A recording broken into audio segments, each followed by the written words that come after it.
ګرانو کتونکو زه یم سمد انجم او تاسو ګورئ ان پی نیوز منګور اسوات.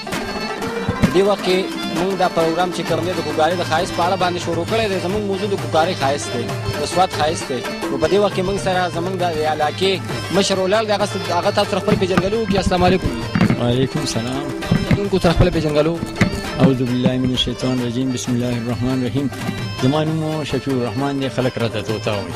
زه د کوکارۍ ون ناظم یم او اوسېږم په دې سمنګل علاقه کې چې ډېره ښایسته علاقه ده.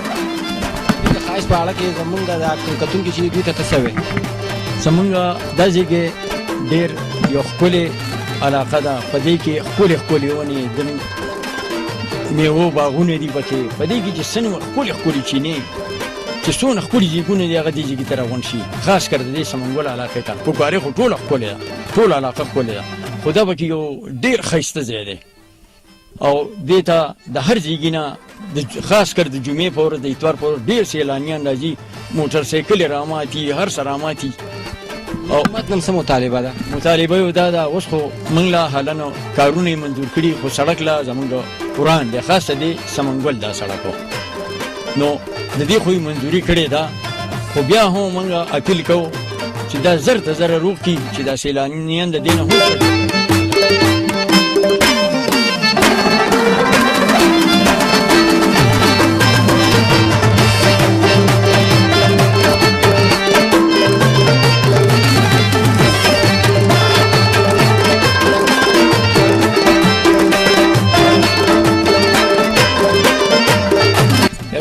زمونږ چې کوم کوکارۍ علاقه ده نو دا چې د کم طرف ته پکې ځي، نو هر طرف ته چې د ټوریزم دپاره چې د ډېر سپیشل ځایونه دي پکې.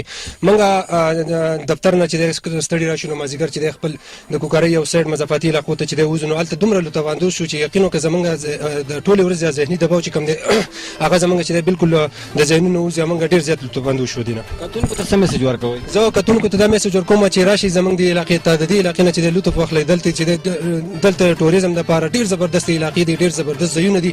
تاسو چې د خپل تکان د خپل ټینشن چې دا لرې کوي د خپل ذهنونو نه، چې کله تاسو د علاقې وینئ نو یقینا چې تاسو نه بچ دی کلام، تاسو نه بسنګر، تاسو نه بچ دی د ټولې علاقې بس تاسو نه یری شي کله چې تاسو کوکارۍ وینئ. میسج دا ورکوم چې کم ځای اوسئ نو ښه پوره امن اوسئ، د یو بل سره په ورورولۍ باندې اوسئ، لږ ژوند دی نو چې دی هغه په امن باندې تېر کوئ او ډېر په خوشحالۍ سره یې تېر کوئ او بالکل چې دی نو خپله خاوره چې دی هغه مه هېروئ، خپل مور و پلار چې دی د هغو خپل قدر د خپل مور و پلارو قدر کوئ او د پاکستان سره مینه کوئ، د خپل ملک سره مینه کوئ.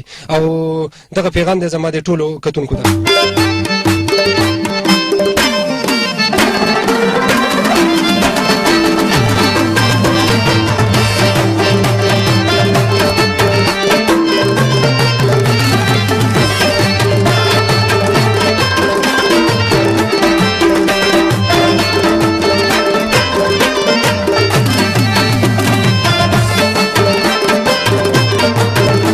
یم جی فلمونو ډرامو کې کار کوم. کوم ډرامو کې کار کوم؟ جی ډرامو کې مې کارونه کړي، فلمونو کې مې کار کوي. اوس یو نوې ډرامه ده عجیزیلو بچای نه. هغې کې چا سره کار کوي؟ هغې کې جی جنګل خنیرو دی، زه به کې وینم. او کومه داسې ډرامې شوي چې په هغې کې ستا یو داسې یو پارټ وایي چې هغې کې څنګه؟ نو ډرامې خو ما ډېرې کړې او فلمونه مې هم ډېر کړي. اوس چې ما دا کوم ډرامه دا چې ما دا کوم نوم اخیستو عجیزیلو بچای ده که نه، نو هغې کې یو کرکټر داسې راشي چې د جیداد مثلا سبا ته ګورې د پښتانه جت په جیداد باندې ورانېږي.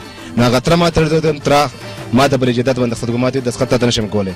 ویم تره څنګه په دستخط نه کوې؟ د دې جیداد دپاره تا زما پلار په دار خېجولی و، که تا ما ته په دې جیداد باندې دستخط ونه کړو که نه نو یاد ساته نن خو مې په دې کوته کولې او سبا به د کلاشنکوف د ګلو په شانتې نه کړم.